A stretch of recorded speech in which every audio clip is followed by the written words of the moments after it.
Hey yo yo yo! Salut les turfeuses, salut les turfeurs, et bienvenue pour un nouveau pronostic de Benoît Requin. Ok, place au pronostic du quintet du dimanche 10 novembre direction Saint-Cloud pour le prix des boucles de la Seine. Plat 1600 mètres, 16 partants, réunion 1, course 5, indice de confiance 1 sur 5.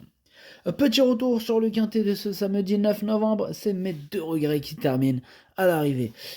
Ok, c'est parti, on commence le pronostic et on commence avec le numéro 1, Gallord, et on écoute l'entraîneuse, mademoiselle Karina Fay. Gallord s'est montré un peu décevant dernièrement, mais je n'ai pas trop d'excuses. Peut-être a-t-il eu un coup de moins bien ce jour-là.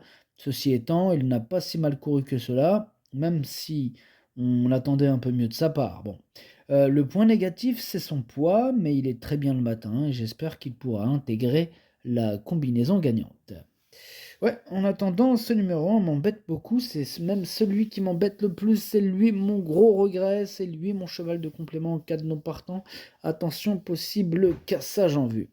On passe au numéro 2, short final, et on écoute Satoshi Kobayashi. Short final, il est resté très bien depuis sa dernière tentative. Il a prouvé dernièrement qu'il restait compétitif en 41,5 de valeur et il apprécie Saint-Cloud. Il devrait faire partie des très bonnes chances de ce quintet. Ouais, c'est clair qu'il fera partie des très bonnes chances, sûrement le favori d'ailleurs, en tout cas c'est mon préféré, et c'est lui que j'ai décidé d'installer en tête. On passe au numéro 3, Amedras, et on écoute Christophe Escuder. Amedras, il sera plus à son affaire sur le mile, il va se présenter en bonne forme et il est prêt à performer. J'ai juste un petit doute sur le tracé qui ne lui a jamais vraiment réussi. Ouais, ça lui réussit pas trop, ce tracé de Saint-Cloud. Maintenant, bon, ce numéro 3, je l'ai pas retenu. Bon, en même temps, on peut pas tous les retenir. Il est ouvert ce quintet, hein. Faut bien faire un choix. Ce numéro 3, c'est un regret. C'est mon deuxième cheval de complément en cas de non partant. Attention. On passe au numéro 4, Alf, et on écoute David Smaga. Alors, Alf, il reste sur des tentatives un peu en dessous de ce qu'il a montré en début d'année. Ceci étant, il est bien et sa valeur a été revue à la baisse. J'en attends donc une bonne performance, d'autant qu'il évolue sur un terrain à sa convenance. Ok, merci David Smaga. Alors ce numéro 4, lui par contre je l'ai retenu, il me plaît bien, je l'ai gardé en bout de combinaison. On enchaîne avec le numéro 5, Tigre, et on écoute Pierre Grouaille. Tigre, il fait bien le parcours de Saint-Cloud. Le matin, il est resté en forme, donc on y va.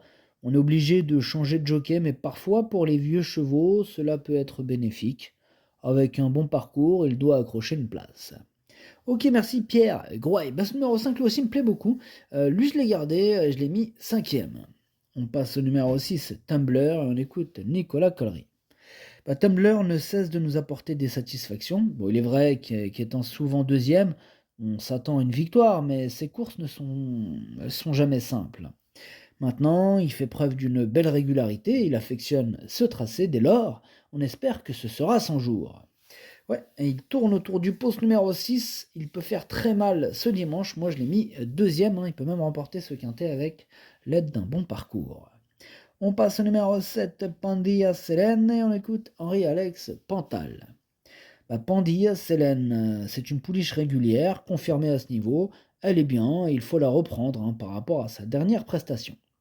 Ok, bien noté, Henri-Alex Pantal. En tout cas, ce numéro 7, pour ma part, je ne l'ai pas retenu. J'en ai préféré d'autres. Hein. Mais il est vraiment ouvert ce quintet. Attention, ça peut partir dans tous les sens. On passe au numéro 8, Joe Spirit. On écoute Pierre Sigaud. Joe Spirit, il est resté très bien. Elle est sous le coup d'une pénalité de 3 kilos. Cela va peut-être être un peu moins facile, mais si le terrain reste pénible, elle a le droit de bien faire. Ok, merci Pierre Sigaud. En tout cas, ce numéro 8, lui, je l'ai gardé en toute fin de combinaison. On enchaîne avec le numéro 9, Avenue Montaigne, et on écoute l'écurie Géminis Chet. Avenue Montaigne est très régulière, bon, elle progresse et devrait une nouvelle fois bien courir. Elle est inscrite à la vente d'élevage d'Arcana en décembre, mais je ne suis pas sûr de la vendre. Je suis assez confiant pour l'avenir de cette pouliche. Ok, merci bien. En tout cas, ce numéro 9 fait carrément partie de mes préférés, j'y crois dur comme fer et je l'ai mis troisième. On passe au numéro 10, Benny Malou, et on écoute mademoiselle Stéphanie Penaud. Benimaru a gagné en dernier lieu pour sa première sortie sous ma responsabilité. Cette fois, il monte de catégorie en étant pénalisé.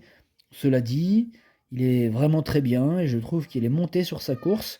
Euh, ce qui peut un peu me contrarier, c'est qu'il affronte ses aînés. En outre, j'aurais aimé un terrain un peu plus lourd. Je pense quand même qu'il peut terminer dans les 5 premiers. Ok, mademoiselle Stéphanie Penaud. En tout cas, moi, ce numéro 10, j'y crois pas trop. J'en ai préféré d'autres, hein, donc je ne l'ai pas retenu. On passe au numéro 11, Divine Chrisnat, et on écoute Christophe Plisson. Divine Christnat est une chic pouliche qui fait pratiquement toutes ses courses depuis ses débuts. Là, pénalisée en juillet et en septembre, elle nous a prouvé depuis qu'elle demeurait compétitive en 37 de valeur. Bon, sa marge de manœuvre est réduite, mais avec un bon parcours, elle peut une nouvelle fois terminer dans les 5 premiers. Ouais, je l'ai pas retenu ce numéro 11, mais il me fait peur. Attention à lui quand même. Moi, c'est lui le chef et le capitaine de ma petite liste des possibles casseurs de tickets repérés. Attention. On passe au numéro 12, Marzouk qui en écoute Michael Delzangle.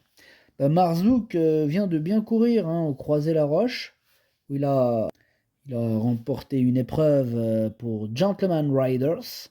Il est resté bien, il va trouver son terrain. Il n'a pas beaucoup de marge de manœuvre à ce niveau, mais il a le droit de terminer à l'arrivée. Ouais, comme bien d'autres d'ailleurs. En tout cas, ce numéro 12, moi je ne l'ai pas retenu non plus, mais il est en plein milieu de ma petite liste des possibles troubles faites. On passe au 13, Lord Sinclair, on écoute Carlos Lerner. Lord Sinclair a appris beaucoup de choses et sera monté par Christophe Soumillon, qui le connaît bien et qui a déjà gagné avec lui. Espérons que les progrès qu'il a fait l'amènent un peu plus près à l'arrivée cette fois. Espérons-le, en tout cas ce numéro 13, moi je l'ai gardé, mais je l'ai mis 6ème pour être exact.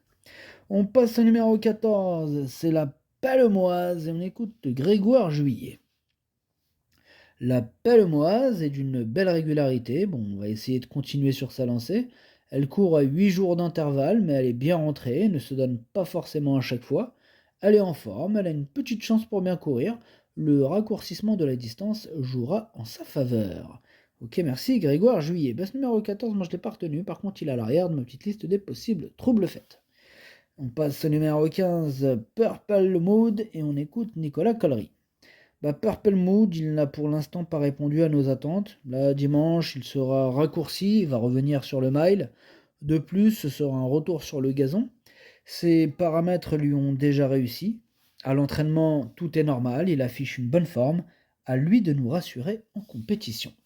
Ouais, en attendant qu'il nous rassure, moi je ne l'ai pas retenu ce numéro 15. Et on termine avec le numéro 16, Contentious Soul, et on écoute Paul de Chevigny. Contentious Soul est un poulain sérieux, sur qui on peut compter. Ses dernières tentatives sont bonnes, il a montré qu'il pouvait jouer les premiers rôles dans ce style de tournoi. Cette fois, il faudra affronter les aînés, mais désormais il détient pas mal d'expérience et devrait très bien courir. Il partira avec ma confiance. Et avec la mienne aussi, ce numéro 16 me plaît beaucoup. Moi, je l'ai mis carrément 4ème. Attention à lui. Le pronostic, ça donne 2, 6, 9, 16, 5, 13, 4, 8. Merci d'avoir suivi cette vidéo. N'hésitez pas à mettre un pouce bleu si la vidéo vous a plu. Pour accéder à tous mes tickets pour la course du Quintet, rendez-vous directement en description de la vidéo. À jouer avec modération. Bonne chance. Chopez-le-moi. Ciao.